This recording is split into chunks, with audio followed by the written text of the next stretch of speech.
Siamo alla seconda e ultima parte di questa enorme saga, in cui vi parlerò anche dell'ultimo capitolo dedicato ai Warren e attualmente al cinema, The Conjuring il rito finale.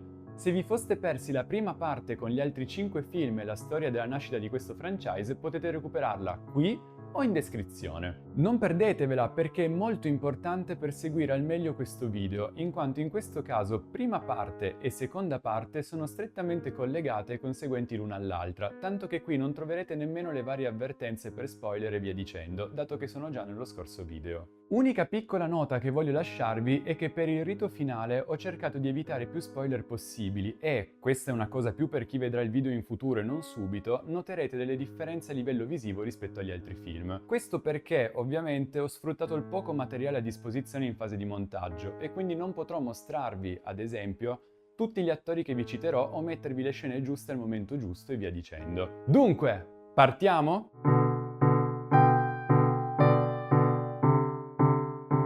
Il film si apre di nuovo per l'ennesima volta con l'intervista dei Warren alle infermiere di Annabelle. E siamo a 3 per mostrarci il ritorno a casa dei demonologi con la bambola per farla benedire da padre Gordon, interpretato da Steve Coulter, già presente in altri film di questa saga e in quella di Insidious, tra gli altri. Abbiamo dunque un salto in avanti di 4 anni, nel 1972, un anno dopo gli eventi della famiglia Perron, e facciamo la conoscenza di Mary Ellen, Madison Iseman, presente in entrambi i nuovi Jumanji e in I Cavalieri dello Zodiaco, la nuova babysitter della figlia di Ed e Lorraine, Judy, qui interpretata da McKenna Grace, Tonya, Captain Marvel e altri. Mary Ellen va a fare la spesa per preparare una torta alla bambina, dato che le ha promesso che festeggeranno il suo compleanno insieme. In sua compagnia, al supermercato, c'è anche la sua amica Daniela, Katie Sarife, presente anche in Supernatural e This Is Us, la quale cerca di convincerla a invitarla nella casa dei Warren, perché è molto curiosa di ciò che c'è al suo interno. I no di Mary Ellen servono a molto poco, perché Daniela si presenta comunque a casa Warren con dei pattini a rotelle in regalo per Judy. Sfruttandoli come scusa fa in modo che la bambina e la sua babysitter escano a provarli, così da poter curiosare liberamente nella casa. Trova la famosissima stanza degli oggetti maledetti, ma è chiusa da numerosi lucchetti. Dopo aver frugato nell'ufficio dei Warren, Daniela trova la chiave e si dirige subito ad aprire la porta, azzeccando incredibilmente ogni chiave al primo colpo. Bravissima. Una volta dentro inizia a toccare ogni oggetto maledetto presente, questo perché vorrebbe riuscire a contattare lo spirito di suo padre, deceduto poco tempo prima. Quando vede la teca contenente Annabelle inizia ad esserne attratta e, violando quanto scritto sul cartello affisso alla portina di vetro del contenitore, la apre, liberando lo spirito della bambola. Da qui si scatena il caos e starà alle 3 protagoniste cercare di risolverlo senza rimetterci la vita.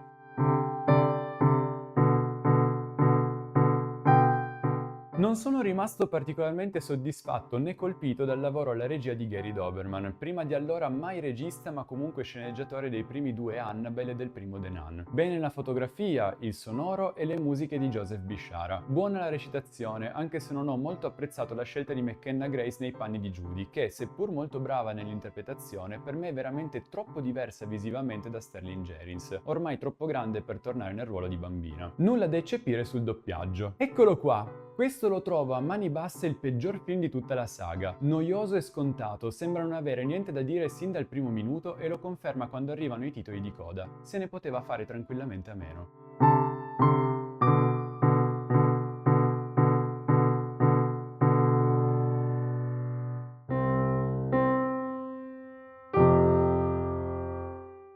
Nel 1673, in Messico, una famiglia composta da madre, padre e 2 bambini stava giocando in un campo. Uno dei 2 figli regalò alla mamma una collana e lei gli disse che l'avrebbe sempre tenuta con sé. Poco dopo il bimbo non vide più né i genitori né il fratello e si mise a cercarli. Trovò la madre intenta ad annegare il fratello in un ruscello lì vicino e, quando quest'ultima si accorse di lui, iniziò a inseguirlo fino a raggiungerlo e poi annegarlo. 300 anni dopo, nel 1973, facciamo la conoscenza di una famiglia di Los Angeles, i Garcia, composta da Anna, Linda Cardellini, famosa per IAR Medici in prima linea e per aver fatto Velma in Scooby-Doo tra gli altri, e i suoi figli Chris, interpretato da Roman Christou, e Samantha, Janie Lynn Kinchen, presente anche in NCIS New Orleans. Anna è una vedova che lavora come assistente sociale e un giorno deve andare a fare un controllo nella casa di Patricia Alvarez, interpretata da Patricia Velasquez, anche su Amun della mummia, e scopre che questa tiene i suoi 2 figli rinchiusi nello sgabuzzino. Non ascoltando le preghiere e gli avvertimenti della donna che sostiene di starli proteggendo, Anna libera i bambini e li fa portare in una casa famiglia. Durante la notte i figli di Patricia vengono rapiti da una presenza con le fattezze di una donna vestita da sposa e annegati da essa nel fiume. Poco dopo la polizia contatta Anna e lei si precipita sul luogo del delitto con i figli, che chiude in macchina ordinandogli di non uscire per nessun motivo. Ovviamente Chris le disobbedisce, esce dall'auto e, mentre osserva di nascosto cosa sta succedendo sulla scena del crimine, viene a contatto con la stessa presenza che ha ucciso gli altri due bambini, la quale gli prende il braccio e glielo ustiona. Terrorizzato, Chris scappa e si fionda in macchina, ma la donna continua a seguirlo finché Anna giunge all'auto e tutto finisce. Al funerale dei bambini, l'assistente sociale chiede a padre Perez, quello del primo Annabelle, se conosce la storia della Llorona, nominatale da un'infuriata Patricia la sera del ritrovamento dei corpi, e questi le racconta che in Messico una donna bellissima si sposò con un uomo, ma quando scoprì che questi la tradiva negò a entrambi i suoi figli e poi, una volta resasi conto di ciò che aveva fatto, si suicidò. In poco tempo la Llorona attacca anche Samantha e poi di nuovo Chris, il quale si sloga un polso cadendo dalle scale e quindi deve essere portato all'ospedale. Qui un medico si accorge delle ustioni sulle braccia del bambino e questo porta ad un controllo della collega di Anna. Subito dopo che l'assistente sociale lascia la casa dei Garcia, Chris racconta tutto alla madre. Dopo che la Llorona attacca Samantha durante il bagno e Anna riesce a salvarla, quest'ultima decide di chiedere aiuto a padre Perez, il quale le consiglia di rivolgersi ad un curatore ex prete, Rafael Olvera, interpretato da Raymond Cruz, Training Day, Breaking Bad e molti altri. Quest'ultimo accetta di aiutarla e insieme cercano un modo per sconfiggere la Llorona.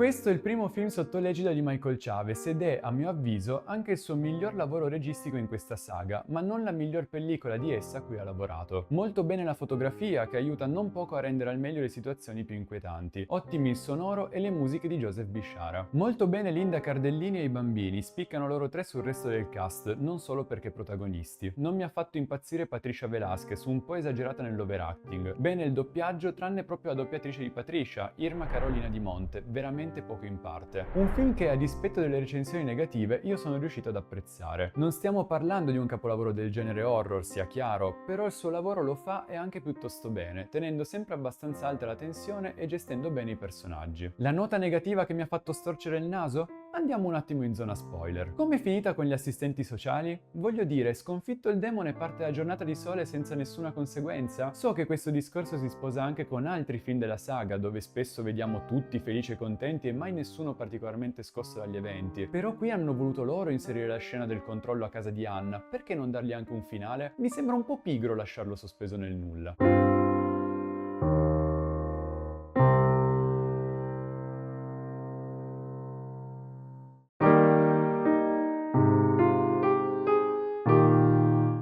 Nel 1976 ad Amityville i coniugi Warren vengono chiamati dalla chiesa per confermare o meno se nell'abitazione dei Lutz vi siano presenze, come sostenuto dall'ex inquilino Ronald DeFeo Jr., che nella stessa casa uccise tutta la sua famiglia sotto il controllo degli spiriti. Lorraine ha quindi una visione degli omicidi, ma durante la seduta non vede solo ciò che ha fatto DeFeo, ma anche un inquietante demone con le sembianze di una suora che le predice la morte di Ed trafitto da un palo di legno. Questo la costringe ad interrompere la seduta terrorizzata. Da quel momento il demone continua a perseguitarle e a mostrarsi in modi più o meno pericolosi. Nel 1977 a Enfield, Londra, la famiglia Hodgson, composta da 4 bambini e dalla madre single Peggy, Frances O'Connor, indiavolato, AI, intelligenza artificiale e altri, inizia ad essere tormentata da eventi paranormali che interessano soprattutto la piccola Janet, interpretata da Madison Wolfe, On the Road e True Detective. La bambina inizia a soffrire di sonnambulismo e a parlare con lo spirito di un anziano che vuole mandare via la famiglia da casa sua. Dopo la denuncia alla polizia, il caso inizia ad avere un importante peso mediatico a Londra e durante un'intervista lo spirito si palesa prendendo il controllo di Janet e raccontando di essere Bill Wilkins e di essere morto sulla poltrona del salotto a 72 anni. Dopo che gli eventi paranormali si presentano anche a casa dei vicini degli Hodgson che si erano proposti di ospitarli per un po', la chiesa si attiva e decide di rivolgersi ai Warren, chiedendo però di essere discreti in quanto non vogliono essere messi in mezzo in caso quella di Janet fosse tutta una farsa. Arrivati a Enfield, i demonologi si presentano a Peggy e famiglia. Ed mette subito alla prova Janet, la fa sedere sulla poltrona in cui morì il vecchio Wilkins e le chiede di parlare registrata con l'acqua in bocca. Bill chiede ai presenti di girarsi prima di parlare e tutti lo fanno. Dopo aver raccontato la sua storia, il vecchio pronuncia una frase incomprensibile e lascia il corpo della bambina. La registrazione e le altre prove raccolte accendono il dibattito tra il ricercatore Maurice Gross e la parapsicologa Anita Gregory, rispettivamente interpretati da Simon McBurney, presente anche in La teoria del tutto, e Franca Potente, The Born Supremacy, i quali si trovano su binari diametralmente opposti. ragazzi. Il primo crede fermamente alla bambina, la seconda pensa che sia tutta una messa in scena atta ad avere più visibilità e aiuti e che Peggy la stia sfruttando per poter migliorare la loro situazione. Si susseguono svariati eventi paranormali fino a culminare in una sera in cui il demone si scatena e provoca un disastro in cucina, in cui gli arredi vengono fatti volare per tutta la stanza. Piccolo problema, Anita ha registrato tutto e dai nastri si vede chiaramente che era Janet a ribaltare le cose, non il demone. Questo evento porta i Warren a dover prendere le distanze dal caso. Così, mentre la bambina rivela ai fratelli che ha dovuto fingere perché il vecchio l'ha minacciata che avrebbe ucciso tutta la famiglia se non l'avesse fatto, i Warren salgono sul treno per tornare a casa, dove Ed si mette a riascoltare i nastri con gli insensati messaggi di Wilkins, i quali messi insieme rivelano una frase di senso compiuto: "Aiutatemi, lui non lascia me andare". Questo sblocca una visione a Lorraine in cui scopre che il demone suora sta controllando il vecchio Bill per poter prendere possesso di Janet. I Warren decidono dunque di tornare a casa degli Hodgson per poter salvare la bambina dal demone, il quale, ora che non ha più nessuno intorno in grado di fermarlo, si scatena.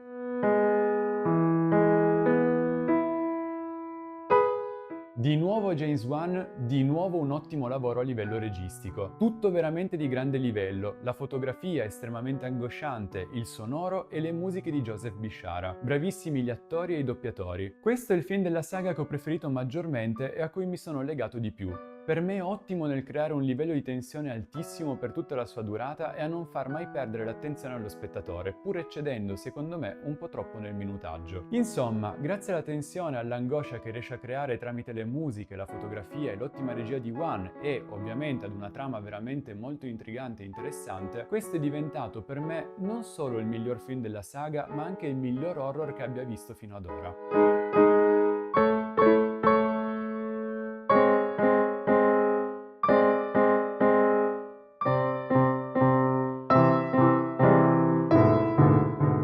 Nel 1981 i Warren si trovano ad esorcizzare il piccolo David Glatzel, Julian Hilliard, presente anche in Doctor Strange nel multiverso della follia. Insieme a loro è presente tutta la famiglia del bambino, padre Gordon e il fidanzato della sorella di David, Arnie Cheyenne Johnson, interpretato da Ruairi O'Connor, famoso per The Spanish Princess. Quest'ultimo, vedendo i demonologi in difficoltà, offre il proprio corpo al demone che possiede il bambino. Ed vede lo spirito che passa da un corpo all'altro poco prima di accasciarsi a terra a causa di un attacco di cuore. Quando si risveglia in una stanza d'ospedale, il demonologo dice alla moglie ciò che ha visto e lei avvisa la polizia di quanto sta per accadere, mandandoli alla pensione per cani dove vivono e lavorano Arnie e Debbie Glatzel, Sarah Catherine Hook, The White Lotus, sua fidanzata e sorella del piccolo David. Il ragazzo, dopo essere stato male tutto il giorno in quello che sembra un raptus omicida causato da allucinazioni, accoltella il suo padrone di casa e poi inizia a camminare lungo la strada, dove viene arrestato da un poliziotto, insospettito dal sangue presente sui suoi vestiti. Arnie sostiene fortemente di averlo fatto perché è posseduto da un demone e questo spinge i Warren ad aiutarlo e a dare inizio al primo processo per omicidio con la possessione demoniaca come difesa nella storia degli Stati Uniti. Iniziano dunque le indagini e quando trovano un totem sotto la casa dei Glatzel, i Warren vengono a conoscenza dell'esistenza di un tipo di maledizione trasmessa tramite questi oggetti dalle streghe. Questo li conduce dall'ex sacerdote che aveva avuto a che fare con il culto dei discepoli dell'Ariete, Kastner, interpretato da John Noble, Denethor nella saga del Signore degli Anelli, il quale spiega loro che il totem viene lasciato sul luogo di proposito e che i satanisti non avevano delle vere motivazioni per attaccare il piccolo David, sono semplicemente malvagi. Piccola curiosità, interessante il fatto che i discepoli dell'Ariete compaiano anche in altri film della saga, come in Annabelle, in cui ci viene detto che Janice ne faceva parte. La A che aveva disegnato sul muro prima di morire era proprio il loro simbolo. L'indagine si allarga e i Warren si ritrovano ad investigare sull'omicidio di Katie Lincoln, uccisa dalla sua amica Jessica in circostanze analoghe a quelle del caso di Arnie. La polizia rivela loro di aver recuperato a casa di Jessica un totem come quello raffigurato nelle foto che i demonologi avevano spedito ai vari dipartimenti di polizia. Sulla scena del crimine, Lorraine ha una visione che le rivela che Katie era stata pugnalata dalla sua amica sotto l'influenza di una strega e che poi l'omicida si era buttata da una scogliera. Dopo aver recuperato il corpo di Jessica, i Warren vanno a vederlo all'obitorio e qui Lorraine fa una scoperta che cambia tutto. Toccando la mano della ragazza defunta riesce a creare un collegamento con l'occultista, una donna, che sta cercando di far suicidare Arnie proprio in quel momento, controllandolo mentalmente dal suo altare. Ma la signora Warren la interrompe e quindi la satanista scatena contro i coniugi un cadavere posseduto. Dopo essere fuggiti dall'obitorio ed essere tornati a casa, Ed viene attaccato dalla strega e trova un totem nella loro abitazione. I demonologi ora sanno che per eliminare la maledizione devono trovare e distruggere l'altare e lottare contro il tempo per salvare la vita di Arnie e la loro.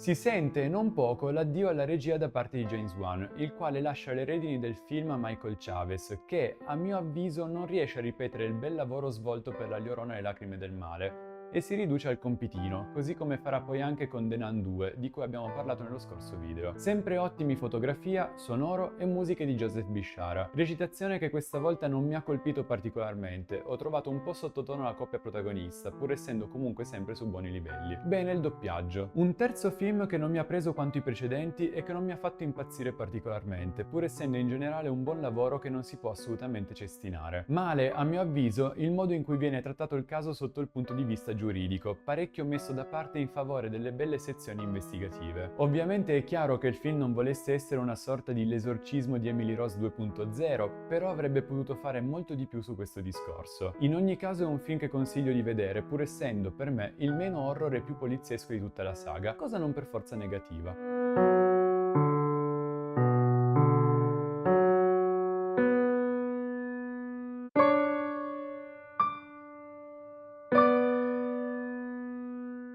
Nel 1964 due giovani Ed e Lorraine Warren, interpretati dagli spaventosamente somiglianti agli originali e poco conosciuti Orion Smith, On the Run e Madison Lawlor, Do Not Watch, stanno aiutando un antiquario che sta vivendo fenomeni paranormali causati da uno specchio con tre putti all'apice. Lorraine, al tempo incinta, va a controllare l'oggetto, lo tocca e questo si crepa. In quel momento sente di dover partorire e lei e Ed corrono subito all'ospedale. Durante un parto decisamente poco simpatico, condito da visioni e traumi, la bambina nasce morta, ma grazie alle preghiere di Lorraine, dopo un minuto si sveglia e inizia a piangere. Il suo nome è Judy, la bambina che abbiamo conosciuto nei film precedenti. Dopo un rapido flash in cui vediamo la piccola Warren crescere e iniziare ad avere visioni simili a quelle della madre, quest'ultima che le insegna come fuggire da esse, arriviamo al 1986, dove i coniugi hanno deciso di mollare il loro lavoro di demonologi a causa delle condizioni di salute di Ed, e in più non sono più particolarmente ben visti dalla gente, tanto che ai loro seminari universitari, ormai, si presentano solo più 10 persone al massimo e la maggior parte li deride per ciò che raccontano. Intanto facciamo la conoscenza della famiglia Smurl, che sta celebrando la cresima di Ether, Kila Lord Cassidy The Wonder, la quale riceve in regalo dai nonni uno strano specchio con tre putti all'apice e una crepa nel vetro. Da quella sera gli Smurl iniziano a vivere situazioni paranormali che culminano quando un'altra delle loro 4 figlie, Dawn, interpretata da Bo Gadsden, Rogue One a Star Wars Story, inizia a vomitare sangue e vetro dopo che la sera prima lei e Ether avevano buttato lo specchio, convinte che fosse lui il motivo dei vari eventi paranormali nella spazzatura, e questo è stato macinato dal camion dei rifiuti. Intanto a casa Warren si è aggiunto un nuovo membro nella famiglia, Tony, Ben Hardy, X-Men Apocalisse e Bohemian Rhapsody tra gli altri, il quale ha chiesto la mano di Judy, qui interpretata da Mia Tomlinson, The Beast Must Die. Quest'ultima inizia ad avere visioni sempre più forti e terrificanti, le quali la porteranno, ovviamente, ad incontrarsi con gli Smurl.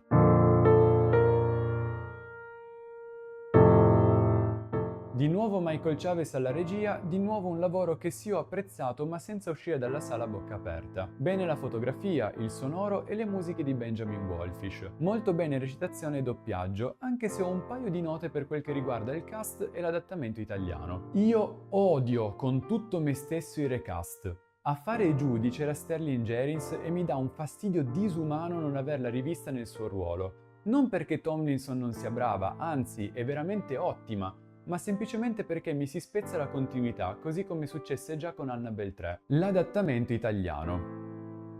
Ecco, se ci sono citazioni, lasciatele in originale, perché a volte si perdono davvero tanto, e se un tizio in inglese canticchia ai protagonisti "Who do you gonna call?", non doppiatemelo con un debolissimo "Chi chiamerai?", si perde la citazione. Poi però mi mettono le interviste alla TV in inglese. Va bene. Comunque, com'è quest'ultimo film?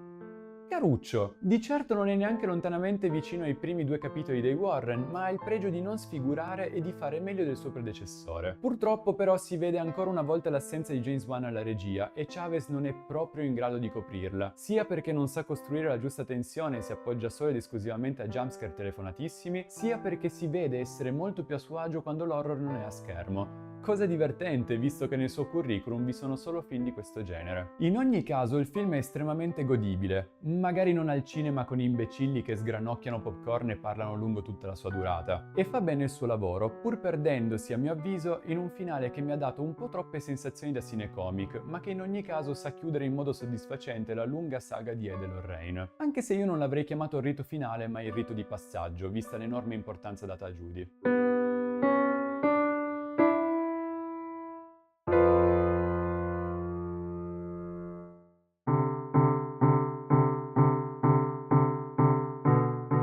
Non vi fate ingannare dai voti bassi di alcuni film e dal voto medio che vedrete a fine video. Non ho ben trattato alcune pellicole e quindi potrebbe sembrare che questa saga non mi piaccia particolarmente o che comunque per me non valga completamente la pena. In verità non è così. Non per niente all'inizio della prima parte vi ho parlato di questa saga come uno dei franchise più interessanti attualmente in corso. Per quanto vi siano alcune insufficienze, io trovo ingiusto basarsi solo sui miei voti e penso sia meglio guardare un'altra cosa. Mi piace questa saga nel suo intero. Vedo il coraggio di creare storie basate su fatti realmente documentati, veri o falsi che siano non mi interessa, e la voglia di creare un universo condiviso in cui queste storie vanno ad intrecciarsi e interconnettersi, pur essendoci alcuni errori di continuity e piccole retcon lungo la strada, come in tutti questi tipi di franchise. E il tutto senza scivoloni particolarmente grossi, pur essendocene alcuni che comunque pesano. Vi sono poi dei film che elevano questa saga a livelli per me davvero alti e che l'hanno resa imprescindibile per gli amanti dell'horror. Questa è una serie di cui rivedo ogni film con enorme piacere, pur non essendomi piaciuti tutti quanti, perché semplicemente ho imparato ad apprezzarla sia nel bene che nel male. Il The Conjuring Universe è, per me, la perfetta rappresentazione di qualsiasi franchise ma con un passo in più, il coraggio. Coraggio che vidi anche all'inizio dell'MCU e del DC Extended Universe, ma che qui ho visto continuare ad esserci, senza coricarsi troppo sugli allori ma osando, come fatto con il film sulla Llorona o con il terzo capitolo dei Warren, in cui vi è un tentativo di cambiare i toni così da non rimanere impigliati sempre nelle stesse dinamiche. E coraggio che si vede anche nella decisione di non far uscire 20.000 film e serie TV tentando di inseguire la qualità invece della quantità. Queste sono le cose che apprezzo di più nei franchise e che, purtroppo, sto vedendo sempre meno al cinema. Sinceramente spero che la saga si fermi qui, siamo a 10 film e non voglio vederla perdersi con altre mille pellicole inutili e tutte uguali, anche se so, tramite alcune dichiarazioni lette in giro e vedendo quest'ultimo film, che il rito finale è solo la fine dell'avventura di Ed e Lorraine e che segna la conclusione della fase 1 di questo universo. Aia, spero che cambino idea o almeno che i prossimi film siano sempre coraggiosi e non delle minestre riscaldate. In ogni caso, essendo abbastanza conclusivo questo quarto film sui Warren, si può tranquillamente decidere di non andare a vedere gli altri se non si vuole rimanere delusi. Qui, ovviamente, la palla va allo spettatore. E voi cosa ne pensate di questa saga? Fatemi sapere la vostra nei commenti e, ovviamente, non dimenticate il like e il follow. Ciao!